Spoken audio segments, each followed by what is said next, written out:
I heard, so while I was in Spokane, one of my pod members said something to me that really stood out. He said, the difference between 9 and 10 is 100.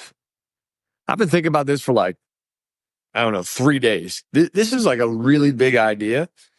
And I just want to share a little bit about what it means to me because it might help you. Maybe it doesn't. I don't know. This has just been on my mind like a lot. The difference between 9 and 10 is 100. So think about like, I don't know, any basketball player that you're currently watching and Michael Jordan or Kobe Bryant, right?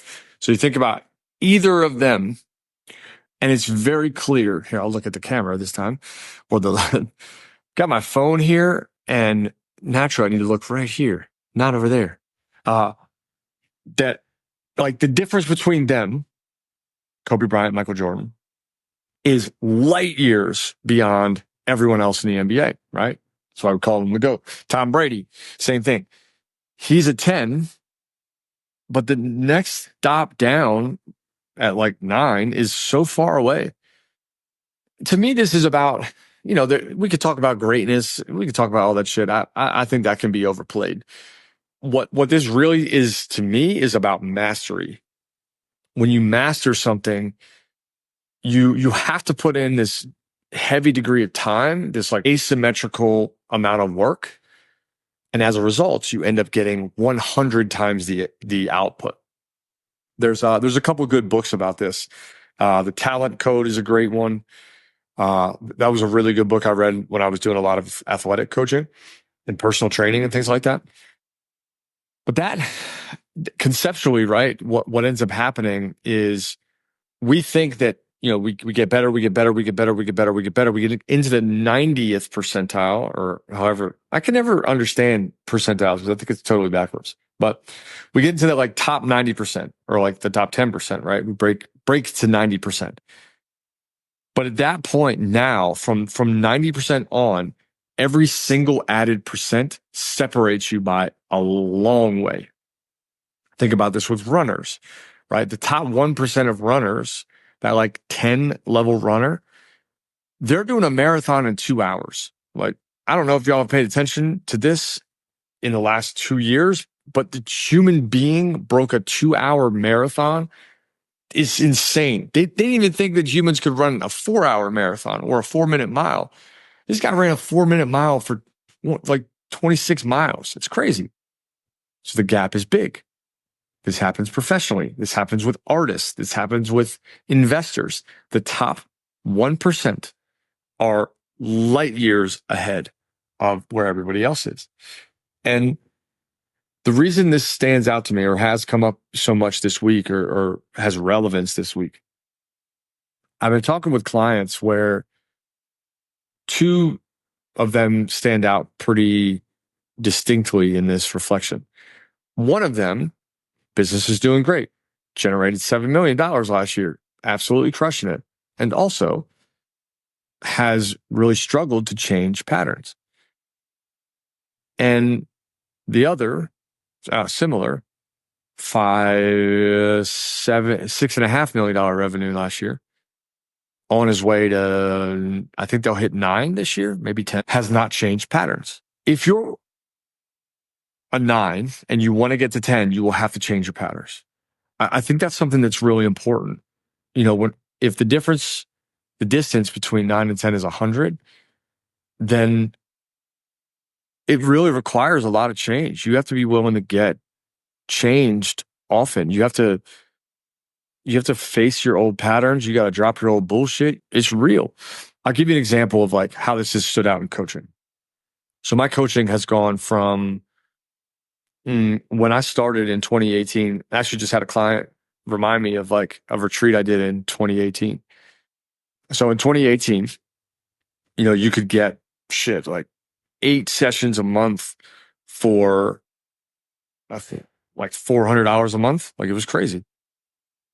But I was learning. Now I can be just as effective in 90 minutes as I can be than I was then in a whole month. No joke, hands down. But what I've learned through my journey is that what I'm unique at and what I'm really good at is finding patterns and origins that are really hard to detect that others can't. So I've had a couple clients, actually just had one, he's not a client right now, though he wants to be. He called me last week and said, hey, I've done therapy. I have an accountability coach. I hired a business coach. I hired all these coaches. And you know what? Nothing has changed. He's like, I don't even care what it costs because I know that you're the guy. I know that what you do is going to create change because everyone I've talked to about you says I changed. So it's an indicator of like growth, right? And I'm really proud of that. I've put in a lot of time, asymmetrical effort, way more hours, way less pay than most people ever would accept or tolerate or like work for. But the upside is that you get closer to that 10 because there's asymmetrical gain on the far side also. When I think back to like what I believe, and even this is true with athletics, is also true with other stuff. If you put in more upfront, the multiple on the backside is really, really lopsided, like in a good way. Back to the same thing. Difference between 9 and 10 is 100.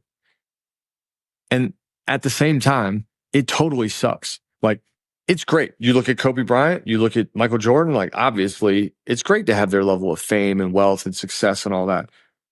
But the like cost is really high. Like Jordan didn't have much of a life. Neither did Kobe. At least outside of that, right? He didn't go to the parties. He didn't go celebrate. He just did his craft. Does that set you up long term? Sure. But Kobe Bryant died in a fucking helicopter accident and didn't get to use all the things that he like. It's just important to understand. I think that most of us are really afraid of mastery because mastery requires such a high level of commitment with really an unknown upside. Like it could take you a decade to really get the upside. And as a result of that, you gotta pay a hell of a lot of dues. That's not to say that everyone needs to be a master of something. I'm a believer that mastery is well worth pursuing, but not that it's for everybody. However, if you say that you want to be really fucking good at something, you want to be the best of the best, you had better be prepared to pay the toll. You'd better be prepared to go hard on something for so long that everyone else thinks you're insane, certifiably delusional. Mr. Beast, if you don't know who Mr. Beast is, he is, I believe, the world's most successful YouTuber. And now like his like production is insane. I mean, he's basically making like TV shows because he's got the capital to do that. Built a big facility, like all kinds of really cool things are happening.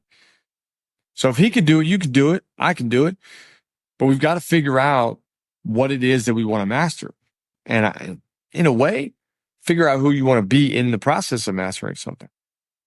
The distance between 9 and 10 is 100. I just keep coming back to that. Like, man, in some ways, that could also be broken down into like the distance between 9 and 10 is 100. Like we think you just get to 9 and go to 10. You don't. Like you have to walk really far.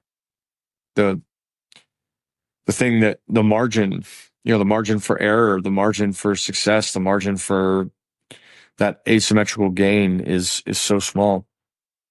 And I've been again just kind of going back and forth on this quote over and over and over. What part of my life am I at a 9 that I'm afraid to get to a 10? What part of my life am I a 9 where I can get to a 10? What part of my life am I a 9 where it's not possible for me to get to a 10? Like all those things. Because you don't really get many chances to go for 10. Like you can't go for a 10 in everything. So what do you pick, right? How do you move forward? How do you grow? How do you identify what you want? I'd love to know your thoughts on this. The distance between 9 and 10 is 100. Because maybe what you're stuck at is like, well, I want to be a 10 in everything. Or I think I'm a 10 where I'm really a 9 and I actually have a long way to go. Those are common in my world, even with the best of the best. And I coach some heavy hitters, man. They're amazing human beings and amazing business owners. And they are not infinite.